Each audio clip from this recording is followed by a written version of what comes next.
Chaque été, quand je rentre en France et que je fais le point sur l'année écoulée, j'ai les copains qui me disent toujours «Waouh, t'as de la chance de travailler sur des dossiers en Chine, l'évolution technologique, la modernisation». Et oui, oui, c'est vrai que les choses changent très vite en Chine, on fait des choses super intéressantes. Mais on fait aussi des choses très basiques, parce que c'est important, parce que les sociétés étrangères, et particulièrement françaises, elles oublient parfois les fondamentaux quand elles viennent en Chine, quand elles travaillent avec la Chine. Et une partie de notre job, finalement, c'est de les rappeler à ces fondamentaux. Un bon exemple, c'est la question du droit applicable dans les contrats avec la Chine. Ça paraît tout simple comme ça, mais on n'imagine pas en fait le nombre de sociétés qui font de grosses erreurs et qui finissent par leur coûter très cher. Le choix du droit applicable dans un contrat avec la Chine. Question basique donc, droit chinois pour les nuls version 1.0, mais qui reste un sujet d'actualité. Et donc l'objet de cette vidéo, c'est de vous rappeler, là, en quelques minutes, les cas dans lesquels il est obligatoire, la norme ou non, de soumettre un contrat au droit chinois. Alors, pour garder les choses simples, il faut en fait aborder le problème en entonnoir inversé. Donc, admettons que vous envisagez de signer un contrat avec une partie chinoise. N'importe quel type de contrat, contrat de distribution, contrat pour l'achat de marchandises, contrat pour l'achat de titres d'une société. La première question que vous devez vous poser est la suivante: est-ce que le contrat implique un élément d'extranéité? Alors, sans trop entrer dans le détail, car on pourrait y passer des heures, l'extranéité, ça va être le fait d'avoir un contrat avec une des parties qui n'est pas chinoise, une partie dont la résidence habituelle n'est pas en Chine, ou un contrat portant sur des obligations qui ne seront pas exécutées en Chine ou non relatives à la Chine. Si la réponse est non, s'il n'y a pas d'élément d'extranéité, alors c'est nécessairement le droit chinois qui doit s'appliquer.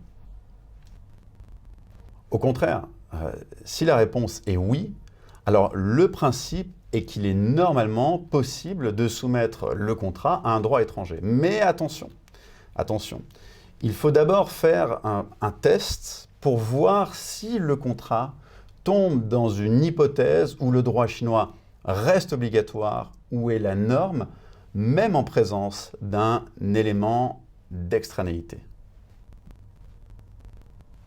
Alors, quand le droit chinois est-il obligatoire? Dans la plupart des cas, c'est lorsqu'une réglementation particulière l'impose. Par exemple, c'était le cas des contrats de joint venture en Chine jusqu'à récemment. Ou alors, les contrats pour le rachat d'une société à capitaux domestiques par une société étrangère. Et quand le droit chinois est-il non pas obligatoire, mais la norme?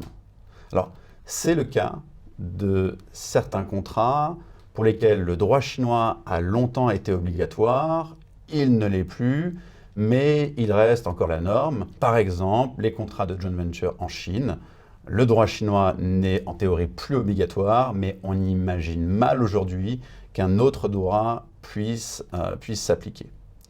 Donc, pour ces contrats, la pratique systématique reste d'appliquer le droit chinois. Et d'ailleurs, si le contrat en question doit faire l'objet d'un enregistrement en Chine, il est peu probable que les autorités chinoises acceptent de l'enregistrer s'il est soumis à un droit étranger. Et donc, si la conclusion du test est que le droit chinois n'est pas obligatoire, ou la norme, il est alors possible de retenir un droit étranger. Et dans le cas contraire, bien entendu, c'est le droit chinois qui devra s'appliquer. Mais attention tout de même.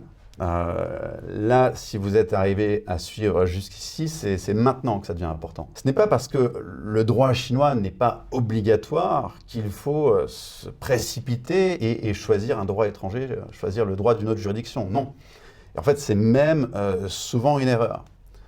Par exemple, si vous êtes une société française qui négocie un contrat pour la fabrication et l'achat d'équipements auprès d'une société chinoise.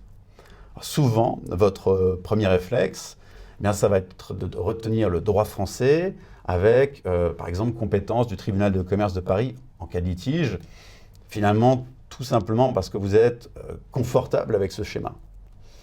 Et ce sera une mauvaise idée, parce que en cas de litige, si vous assignez la partie chinoise et vous gagnez, est-ce que vous croyez vraiment que vous arriverez à faire exécuter votre décision de justice rendue en France, la faire exécuter en Chine?